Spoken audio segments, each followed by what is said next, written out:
Award-winning author Katherine Paterson will be sitting down with me as my guest in the studio. We'll be talking about Bridge to Terabithia. That's coming up next on Books Alive.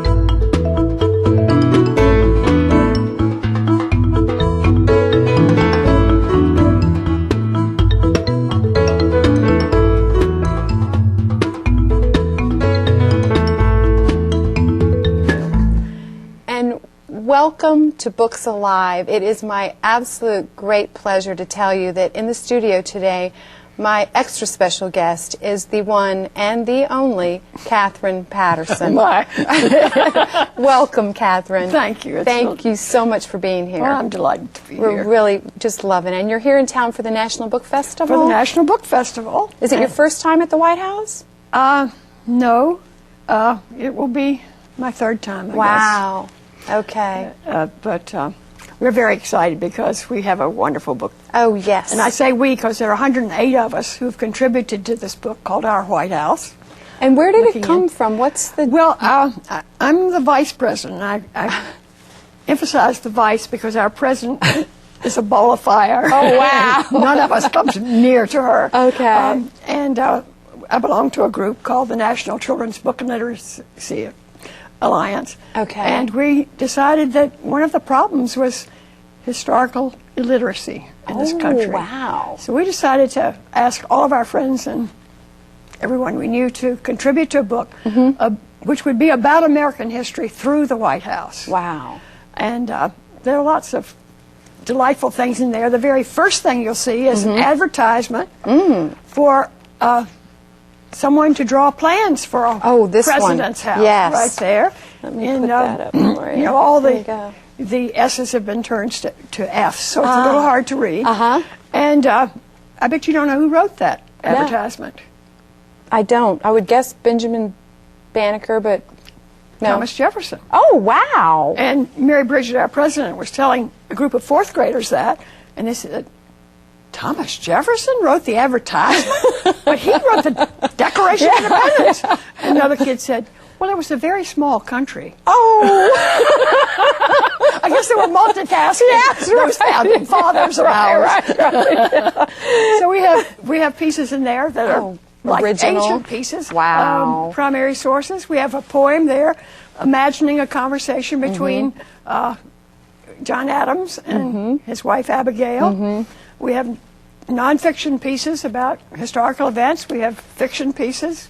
Here's one by Patricia McLaughlin. Yeah, that's a fiction story about Eleanor Roosevelt by Patty McLaughlin. Oh, I read that. Yeah. Yes, that was a wonderful story about the little girl and her dog, I think, gets loose. It was a kitten, but it's all right. Kitten, okay, all right, yes.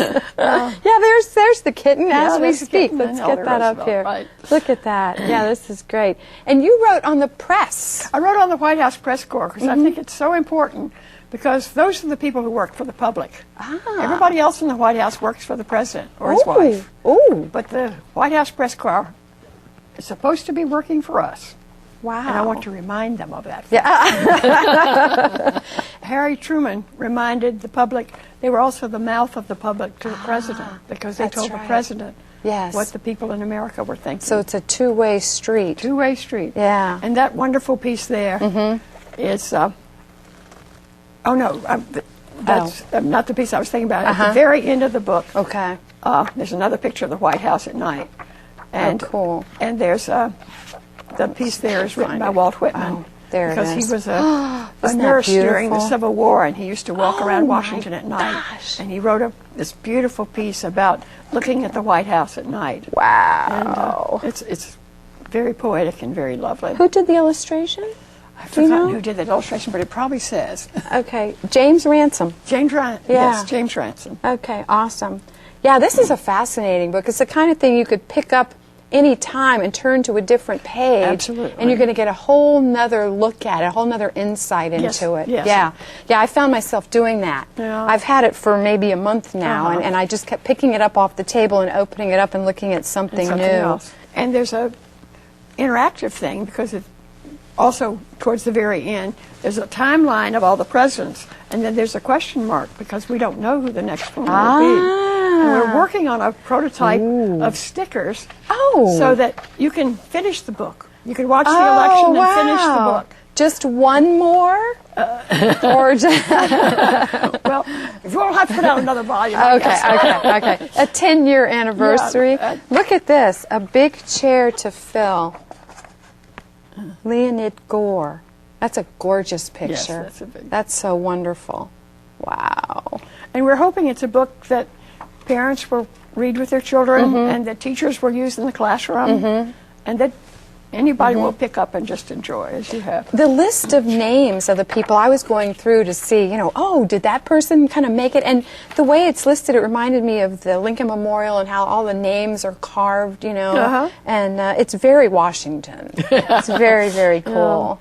How did you decide who was going to get to participate? Well, of course, the board of the Alliance were the first people that participated, and then we began to think of the subjects we needed and tried to think of people who would fit in those situations. Okay. Sometimes we knew we wanted somebody, and we said, what would you like to do? Oh, okay. But sometimes it was because we thought that particular person knew more about this. For example, Susan Cooper, who was British, we asked her, how about writing about the War of 1812 from the British point of view? Wow. Well, that's such an exciting book, Katherine, and thanks so much for coming in so we could show that to people and take a look at it. It's in bookstores now, so it'll be easy to obtain. And great. We want you not only to buy one for your family, but for all your relatives for Christmas. Well, it's a great one. Somebody said that it was a coffee house book with substance. Oh, nice. So that's a change. Wonderful pictures to look at, but also wonderful text to read. That's great. Well, that's wonderful. All right. Now, we've got a few other wonderful books over here. Oh, well, by some lady who's been busy. Yes. This is a new one for you. Yeah, that's my newest novel. Bread and Roses 2. Industrial Revolution. It's the most successful labor strike in American history. Yes. It takes place in what we now call the Bread and Roses strike in Lawrence, Massachusetts in 1912. Okay. And children from that strike came to my hometown of Barry, Vermont, to be taken care of during the strike. Okay. So there was very personal connection for me with the strike. Because after you wrote Liddy, I wondered, why did she go back? Why did she revisit? Yeah. And it's because of that connection between Barry. I saw a picture in my local library of 36 children standing on the steps of the old Socialist Labor Hall in Barry, Vermont. And I thought, and underneath it said, children from the Lawrence strike come to Barry. And I thought, wow, what are those children doing in my town from the Lawrence strike? Yeah. So, of course, I went back to find out the story behind the picture, and what I found out was so fascinating, because it's not only the bravery of those mill workers who mostly were uneducated. They came from 40 or 50 different countries speaking that many different languages. And of course the mill owners thought they could never strike because they couldn't communicate.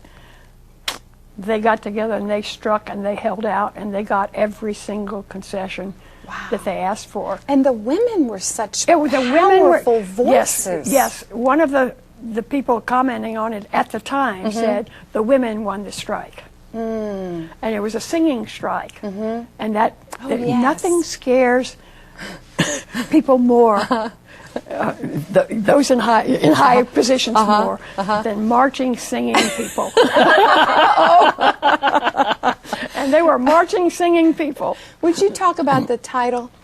Yes. Well, the title derives from a story for which we have no objective evidence. There were photographs taken of the strike, but there are no photographs to document this. But the story is that some of the young women in the strike held up a sign that said, "We want bread and roses too." And there's an old Italian labor slogan, bread and roses. So the idea is we don't only want food for our bellies, we want something beautiful for our lives and our souls. And it's a wonderful thing to remember that the poor who are struggling for food to put on the table or to pay the mortgage on their houses still need beauty. Yes. And still not long just for it. survival. Not just survival. They want that other thing. They want that we all more want. than that. Yes. And you know, that's one thing. What you're doing on this program is feeding people's souls. You know, we ought to feed their bodies. Exactly. We have a moral obligation to do that, but we also have a moral obligation to feed people's souls, don't you think? Absolutely. That is my whole raison d'etre. Yeah. Absolutely. So keep at it, Barbara. Okay. All right. Okay. Thank you. And thanks for feeling that way, and thanks for saying that, because that's really it's so important. Yes. It's so important. Well, I think it's what your books are about. I think it's what they all come down to. And I'm torn here on which way to go. I think I'm going to jump to The Invisible Child on reading and writing books for children, because I read, these are speeches you wrote, and I enjoyed them so much. I'm glad. And one of them, I was talking to you on the drive up about wonder, and that you said that there are 3 types of wonder, and that you really feel our children are, well, we talked about our culture, and how our children are asking for bread, and we're giving them stones. Yeah. And I wondered if you would talk a little bit about that. Well, I'll try to a little bit. I think what people think kids want is more and more of more and more, so that you have an action movie. The next one's got to be worse. It's got to have more violence. It's got to have more special effects, and it goes up. And you know, every time you raise the ante, because kids are going to be bored by what you did last time, right? So that's the kind of thinking the entertainment world is going through. Whereas really, what every child longs for, whether they know how to express it or not, is the food for the soul. And that's usually something, it's finding the wonder in the ordinary and the everyday, the kind of wonder that you wake up in the morning and the sun is wonderful, or the rain is wonderful, and we don't give that to our children. We don't point out to them. Rachel Carson years ago wrote a wonderful book called A Sense of Wonder, and she talks about taking her great nephew, I think it was, to the seashore and seeing all the things and looking at these things through a child's eyes. And I thought, yes, but that child had Rachel Carson with him on that trip. Yes. So there has to be the adult to help the child see. Learn to see. Yes, and also share the wonder with the child. Instead of despising what a child thinks is wonderful, sharing that wonder. Because most children, you know, a bug is wonderful. And if we say ooh to the bug, we're really doing something damaging. Right, we're turning it off. Yeah. And disconnecting them. Yeah, I think, you know, it sounds like we need to be helping them make the connection. It's like they're looking for it. Yeah. They don't know quite how to plug in. Right. And we need to be that, like, role model for them. Absolutely. Yeah. Absolutely. Yeah. Oh, that's just great. That's awesome. And now I'm going to mispronounce it again, so you're going to have to help me. Kokoro? Kokoro. Kokoro. It's a Japanese word for heart. But in Japanese, as in Hebrew and many of the ancient languages, the heart is the seat of the intelligence as well as the seat of emotion. So if you feel with your heart, you're also feeling in an intelligent way. And that meant so much to me when I saw that in Japanese. And so the other thing is the word idea is the character for sound beside the word for heart. So that an idea is a sound from the heart. And when I began to think about that, I thought, yeah, I want all my ideas to be that turn into books. I mean, of course, I have a lot of stupid ideas too, but I want, if it's a book-worthy idea, it should be a sound from my deepest heart. Wow. And I think one thing I've learned over the years as a writer is the deeper I go inside myself, the more likely I am to connect deeply with the reader. And that means exposing yourself at a very deep level. Absolutely. And if you're not willing to do that, then you may write fine, entertaining, fun books, and there's nothing wrong with that. But if you really want to connect on a very deep level, then you have to go to a very deep level. How do you do that? I'm not quite sure. I think each time it's going to be different. And in some books it's because you have some deep question that's really bothering you. Sometimes it's a real pain that you have. Sometimes it's just, how can that be, sort of thing. But the more you get into the story, the more you see how it connects with, often as a writer for children, your own childhood and your own childish fears and wishes and hopes. And people say, well, how can you write for children? You're 75 years old. Your children are all grown up. I still have that 9-year-old, that 10-year-old that I'm still writing for, that I'm still trying to make up to for all the things she missed as a child. And the things that she would have loved to have had, that just because of circumstances of our lives, which were, I mean, my parents loved us and would do whatever they could for us, but they were very limited in resources, and we were running from war for my You first... were in China? Yeah, during the war, and so we were running from disaster for most of my first 8 years. So there were a lot of things that they couldn't do, and one of them was to keep me from being afraid. Wow. So I know those deep childish fears that many adults want to discount. We don't want our children to be afraid, so therefore we pretend that they aren't. And I was thinking about that as I was reading some of your books. Let's pick up Flip Flop Girl for a minute. For me, I have to say that sometimes when I read the books, and you've had the courage to bring out some very difficult feeling that someone has had, and sometimes I'm very uncomfortable with that because I feel like I know it's in myself, and I don't want to know it. And Flip Flop Girl was one of those. I mean, we just had such a sense of her, vulnerability, incredible vulnerability. And where did this come from? It's one of those things that I almost am embarrassed to talk about, because when I'm between books, I'm still waiting for that idea that's worth dealing with. And I was just trying to play around with it, and I started writing down the names of every kid I could remember from the 4th, and it was really the 5th grade, I guess. And I could remember a number of names of children I'd gone to school with that many years ago. And so I sort of paused on each name. Why is, out of the 35 kids in my class, because we had big classes in those days, why are these the children that I remember?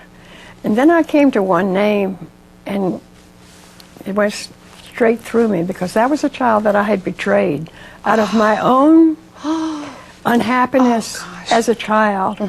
There was this one girl that I still have the guilt of having betrayed her in a really ugly way, which I still can't confess to you on. Yes. Privately or on the air. We it's very honor, painful thought. But I thought, I'm going to write a story about betrayal like that, because children do betray each other from time to time. And it's no more nice for a kid to betray another kid than for an adult to betray another adult. And the guilt is deep, and it ought to be. I mean, you should not betray another human being, ever. And so that was the basis of that book. And of course we understand why Vinnie does what she does, because she's hurting so much herself. But it doesn't excuse it. Right. So why tell that story?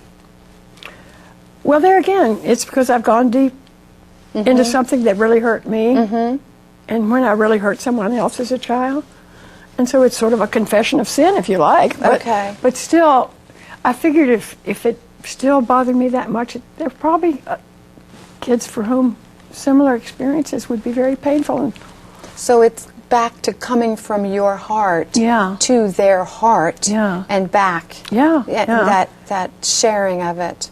And people want you to tell them, well, who is your audience and everything. And I think, I just always feel like it's a miracle when anybody reads my books. I'm so grateful. Now, wait a second. No, wait a second. This seriously. is the perfect place to say she has 2 Newbery Award winners, a Newbery That doesn't Honor, have anything and to 2 do with it. National Book No, it Awards. doesn't have anything to do with it. It's this intimate relationship with the reader. Uh-huh. And we that kind of intimate relationship, we don't have in ordinary life very often. And to think that you can make that connection with people that you've never seen before and will never see. Yes. It is a miracle. It is a miracle. And it's when people say, what's the best thing about being a writer? That's the best thing about being a writer. because you touch them. Because you've touched them. And they have helped you write your book. Wow. Because you've laid yourself out. They've brought themselves to it. And what is created between the two of you is something unique. Yes. It's that little mystery. Yeah. Yeah. And it's That's so cool. So it is wonderful. That's very cool. So it's Yeah. part of the wonder. Yeah, it Part is. of the wonder. Absolutely. Absolutely. Oh my goodness. All right. So let's see. Let's do Liddy for a minute. Okay. I mean, she meets a bear. The first page. Yeah, She meets a bear on the first page. Good beginning, right? Yeah. Oh, yeah. Like gangbusters, going uphill from there. Yeah. But I loved that you have her meet the bear in herself. Yeah.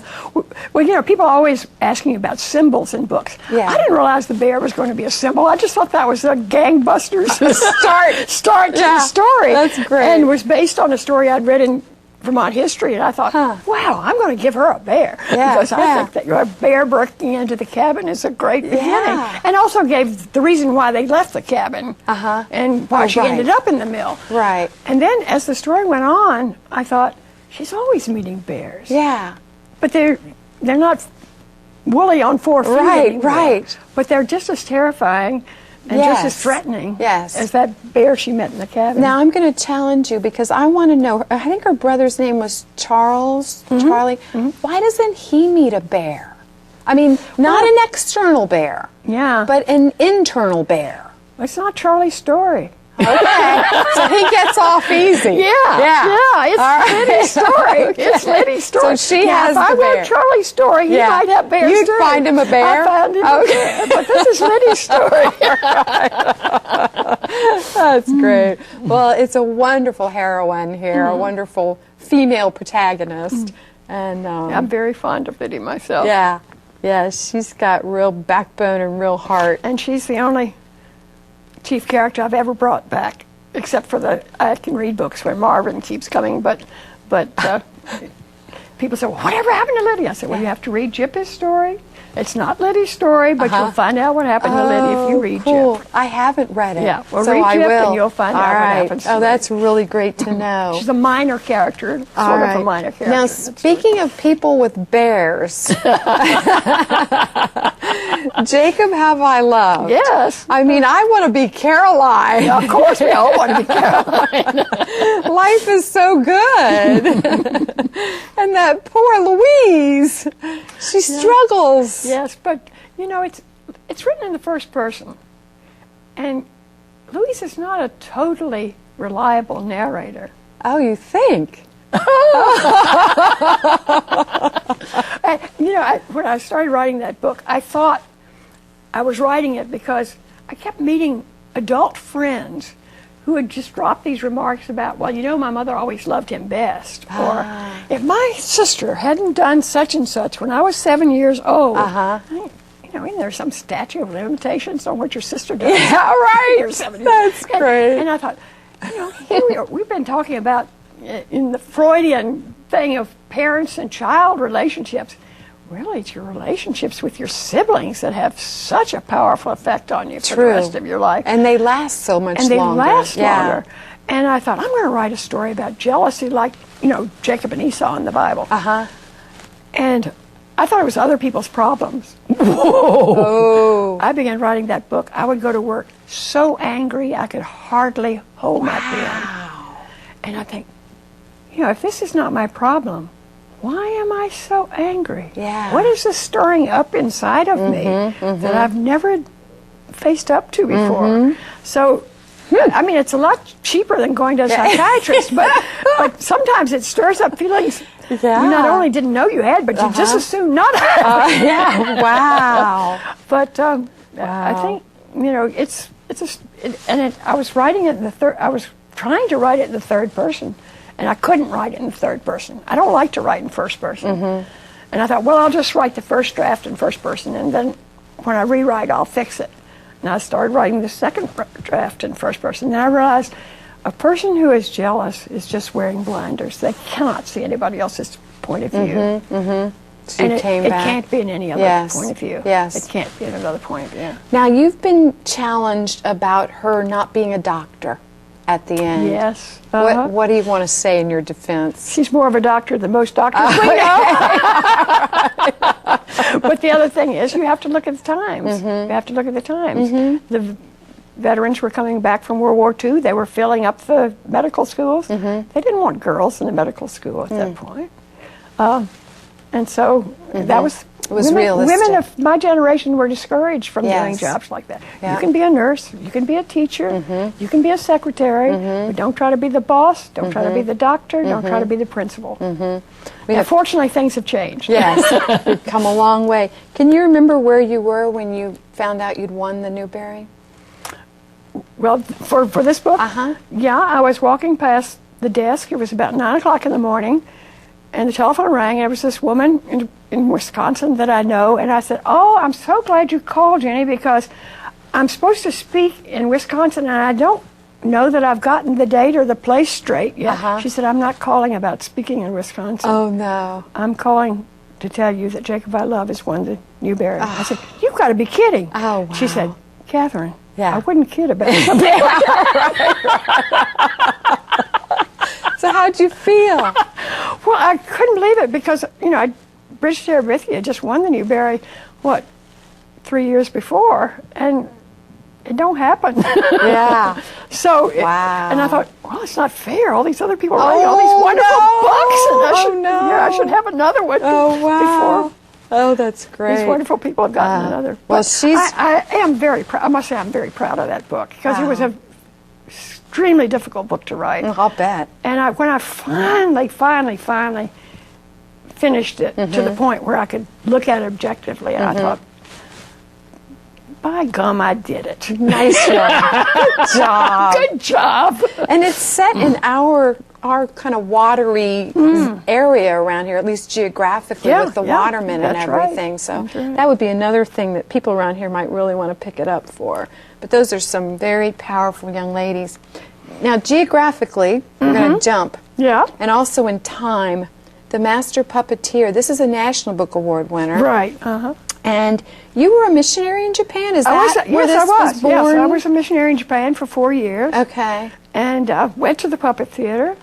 And actually, where I lived for 2 years was where they actually make the puppets, which is really a dying art because they're extremely difficult to make. And the man who was famous for making puppet heads lived very close to where I lived, so I visited him. And just because I was interested in it, not because I ever thought I'd write a novel about it. And then when I was fishing around for some idea, my kids, I said I'd written 2 novels set in 12th century Japan, and of course they had been nicely reviewed, but I hadn't made much money off of either one of them. And so I said to my 4 children, I made the mistake of saying, what kind of book should I write? And they said, you should write a mystery story because they'll sell a lot better. Yeah, right. So I said, do you think a woman who's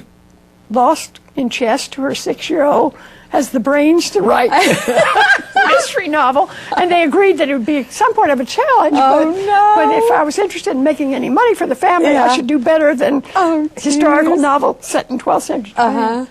And then I saw in the Washington Post, we were living in this area at the time, an advertisement for the Boonrocker Theater, which was coming to the Kennedy Center. And I remembered that old theater that I'd gone to in Osaka, and I thought, boy, if you wanted to write a mystery story, that would be a wonderful setting for it.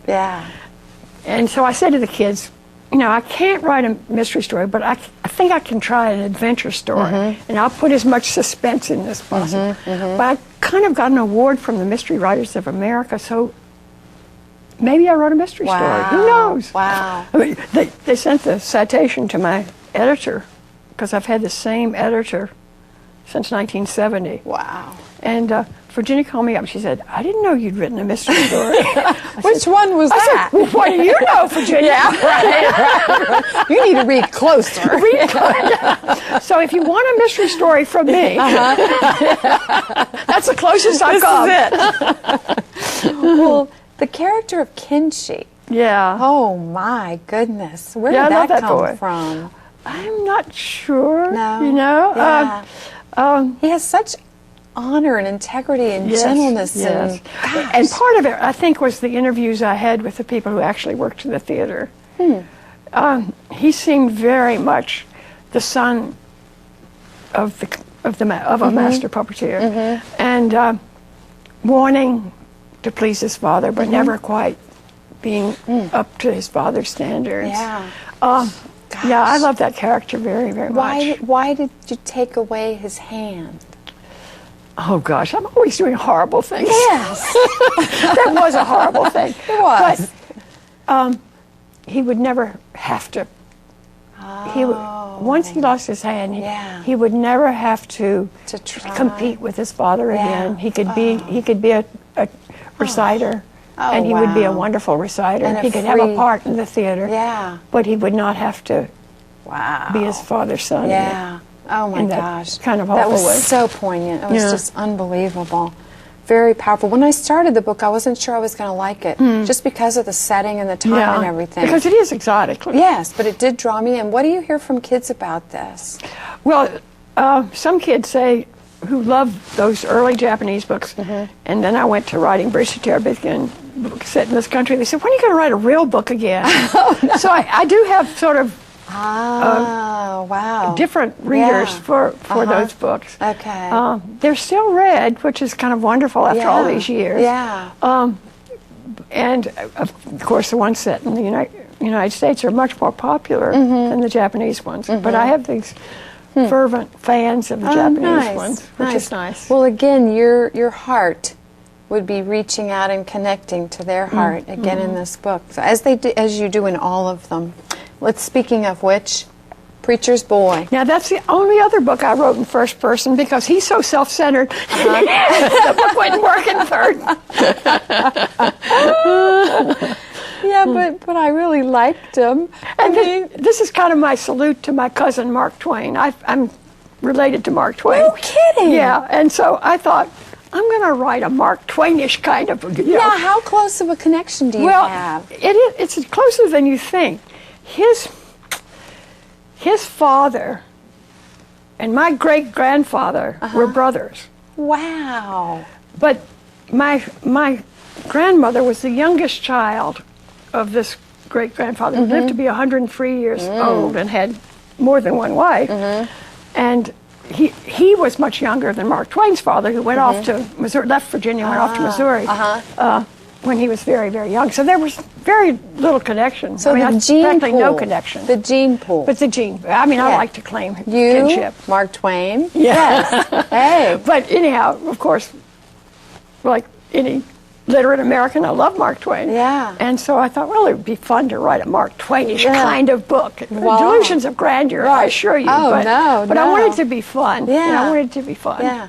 Well, the things that I came away with from this one, that poignant scene when he hears his father crying over Elliot, and he knows his father has never used that tone of voice about him. Yeah. Oh my gosh.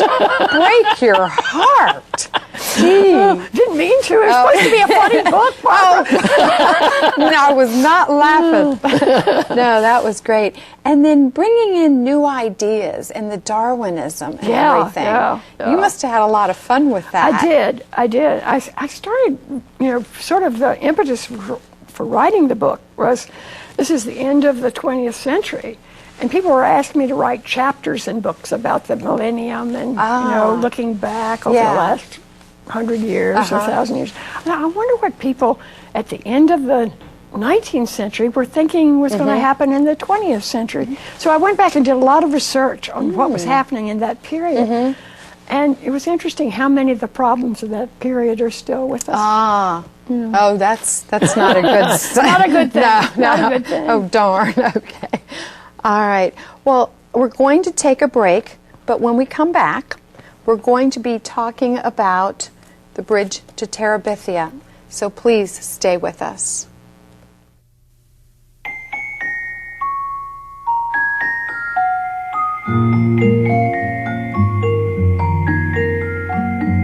In the event of a car crash, 3 out of 4 kids are not as secure as they should be because their car seats are not used correctly. But the latch system makes it easier to get it right and to hold your kids tight. Anchor, tether, latch. Learn more at safercar.gov. Hi, how are you doing today? What looks good? Our special today is shrimp scampi. It's been sitting around for about a week. Don't you wish there were warnings to protect you from life's risks? With diabetes, there is one. It's called A1C, a simple blood test that helps measure your risk of serious complications. Learn more at diabetesa1c.org. We are back here in the studio with Katherine Paterson. And before we went to break, I was saying we were going to come back and talk about Bridge to Terabithia, her absolutely fabulous Newbery Award winning book, which they did make a movie out of. They did make a movie out of it. And Katherine, for those who don't know, can you explain where this book came from? Well, it came when we were living in Maryland, in Tacoma Park. My son's best friend, when he was in the second grade, was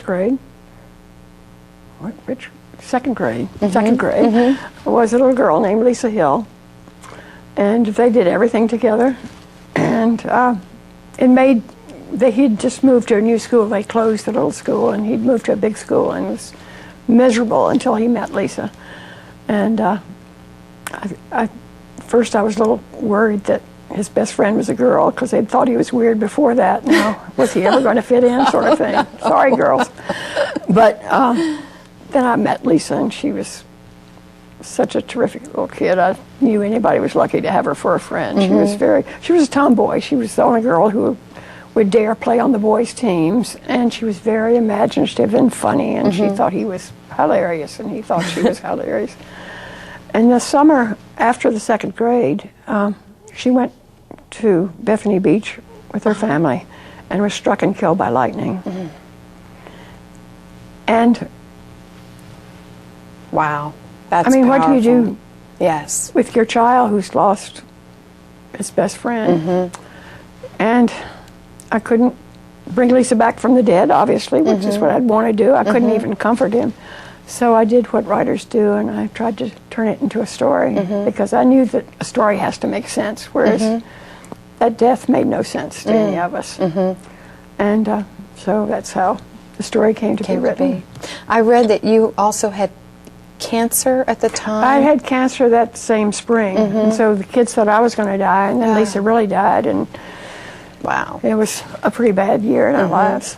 So the chaos of all of that you could put within the beginning, the middle, and the end of a story and put boundaries around it. That's what I was trying to do, to wring some meaning out of what seemed meaningless well, to it's, just got to be one of the best of all times. And tell me about the movie. Well, David, from whose story it sprang, it's fiction. I think people have to understand the book is fiction. Right. It's about a boy and a girl, and the girl dies in the story.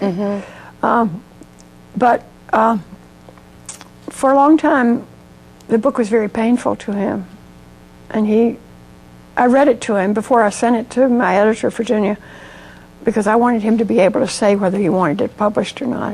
Because even though he wasn't Jesse Aarons, everyone would think he was Jesse Aarons. And the only thing he asked me was that it be dedicated to both him and Lisa. Oh. So that's why it's dedicated to both of them. That's wonderful. But he was very uncomfortable with the book for many, many years. It was a help to me, but I can't claim that it was a help to him. And then eventually, he decided he wanted to make a movie of it. And I had with Stephanie Tolan and Steve Liebman, made it adaptation for the stage. And when that premiered in 1990, David said, "How would you feel if I wrote a movie script on this?" And I said, "Sure."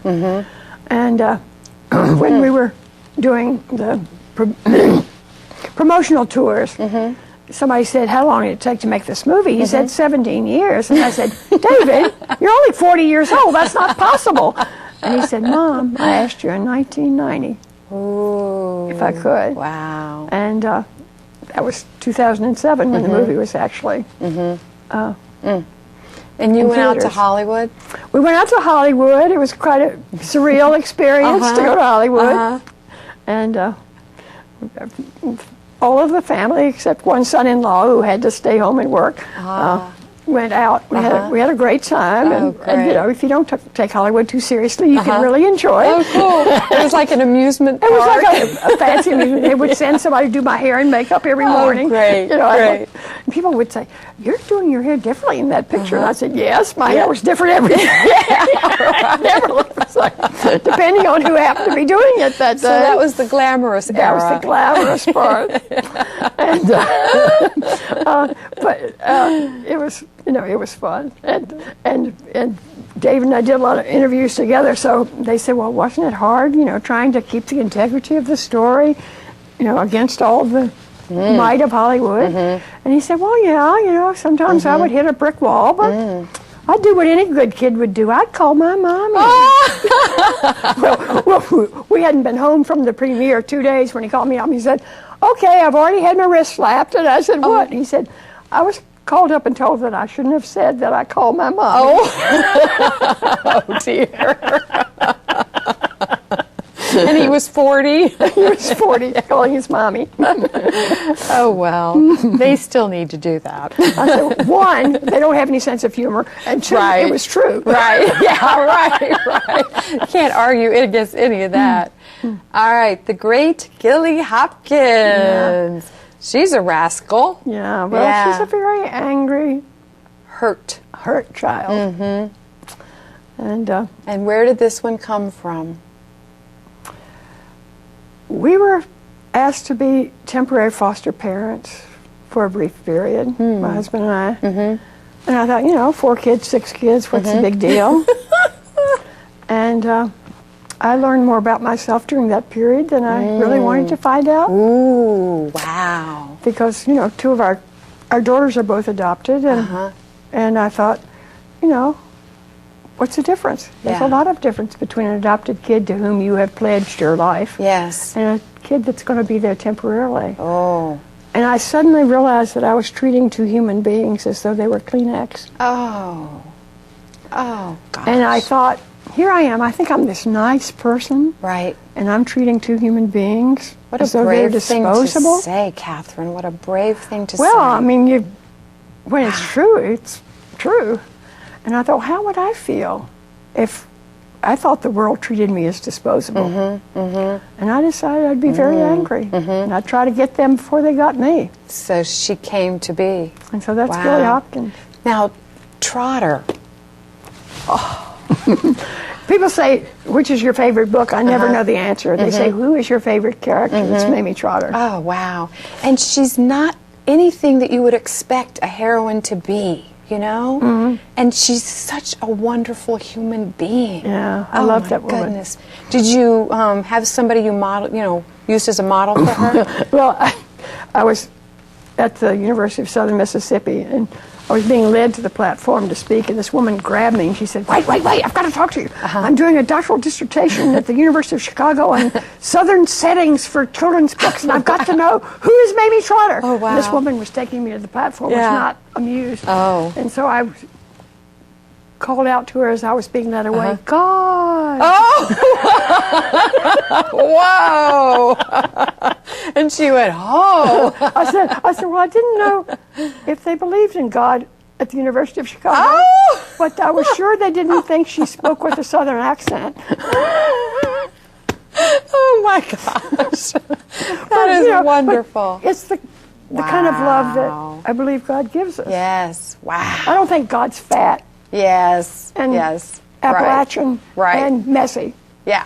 but I do believe God loves us in that way. Yeah. And Wow. Gilly needed that. Oh. I was talking in a prison in Vermont about Gilly Hopkins, and one of the prisoners said, "Do you think Gilly would have made it if there hadn't been any Mamie Trotter?" Oh. No. No. Everybody's got to have somebody that, Yes. that Yes. believes in them, that cares about them. Yes. No matter what they Exactly. do and how they behave. Yes. Or how can you Right. How can you You have expect? nothing to attach to. No, You're no. just two alone. Well, awesome book. My goodness. All right. The King's Equal. Yeah. You feminist, you. You wrote a fairy tale. I wrote a fairy tale. Cool. Didn't mean to, but I did. Yeah. Now, you told me how this came about. This was a long, laborious process for you. Yeah. Kids say to me, "How long does it take to write a book?" And I said, "Well, I wrote one in the shower once." And they said, "What?" Well, I had met Vladimir Vagin on a trip to the Soviet Union in 1987, and really got to like him, even though he didn't speak any English and I didn't speak any Russian. And Nina Ignatowicz, who spoke both languages, was interpreting for us. And she said to me, she's an editor, and she said to me, you and Vagin have gotten to be such good friends. You should write a book for him to illustrate. I said, no, I mean, I'd love to, but he illustrates fairy tales. He just won this big prize in the Soviet Union for a collection of Russian fairy tales. And I said, I don't write fairy tales. And she said, well, think about it. I didn't think about it. But Christmas time, I had a house full of family, and they all went off to ski. My husband went off to work. And I thought, do I clean the house or do I go to the grocery store? And I thought, no, I'll just take a shower. I got in the shower, and this whole story came into my head. So I threw on my bathrobe, ran to my study, wrote as fast as I could. Wow. And that's essentially the story. I mean, I did do some rewriting and polishing, but that's essentially the story that's in the King's Equal. It's great. It makes you feel good to be a female. It's really fun. Katherine, to end this, you say in The Invisible Child that you love to go to the Ohio State University Literary Festival. Which is no longer Is it? going. I used to love it. Well, you used to love it because you like to meet the new authors who were going to be the leading voices of our times. And I wanted to ask you if you could, name a few. Yeah, it's always tricky because I know a lot of people, Yes. and everybody's not going to get on the list. But well, some of them already are. Kate DiCamillo, Karen Hess, Sharon Creech, M.T. Anderson. All of those are names that you're going to recognize, but, and I met them in the early stages and knew they were going to be people to be reckoned, voices to be reckoned with, and I'm proud to call them all my friends. I wanted to ask you that question because I wanted to end by saying that I don't think people are going to argue with me when I say that you are a leading voice of our times. Well, and that your heart is so big and you're such a generous person and so willing to go down in deep where those kids need you to go so that they can connect with all those different things no matter how difficult they are. well, I'm very grateful. I work hard, but I know I have a gift. You have a gift. And you can't be proud if it's a gift. Oh, right? yes, you can. Just be grateful. Enjoy. And I'm so grateful, as I said earlier, for my readers who take what I can give them and bring their whole lives and their imaginations and their hearts to what I've written and make something wonderful between us. Are you writing anything now? I've just finished a book. Oh, great. Which should be out next year. Oh, which wonderful. Is different from anything I've done, Great. so we'll see. Great. Well, we'll look forward to it. Thank you. Thank you so much for being here Well, today. thank you, Barbara. It was really a joy to be with privilege. you. Great. And thanks so much for being with us. And as always, please come see us at the library. I was going to be meeting you.